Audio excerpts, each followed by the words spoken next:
প্রতিবেশীর সাথে ভালো আচরণ। প্রতিবেশীর সাথে সৎ আচরণ করা, তার বিপদাপদ ও দুঃখ সুখে অংশীদার হওয়া একটি কল্যাণকর সমাজের সাধারণ চিত্র।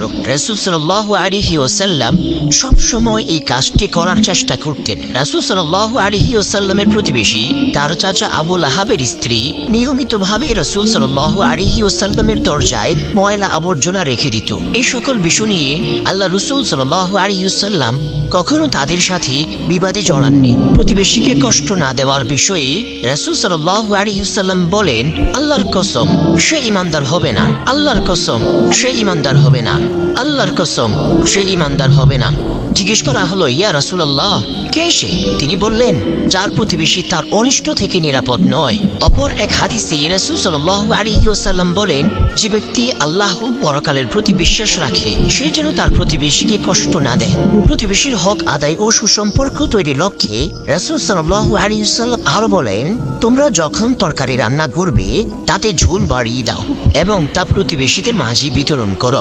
মানুষ যেন প্রতিবেশীকে কষ্ট না দেয় সেই লক্ষ্যে রাসূল সাল্লাল্লাহু আলাইহি ওয়াসাল্লাম বলেন, ওই ব্যক্তি জান্নাতে প্রবেশ করবে না যার প্রতিবেশী তার অনিষ্ট, তার খারাপি থেকে নিরাপদ নয়।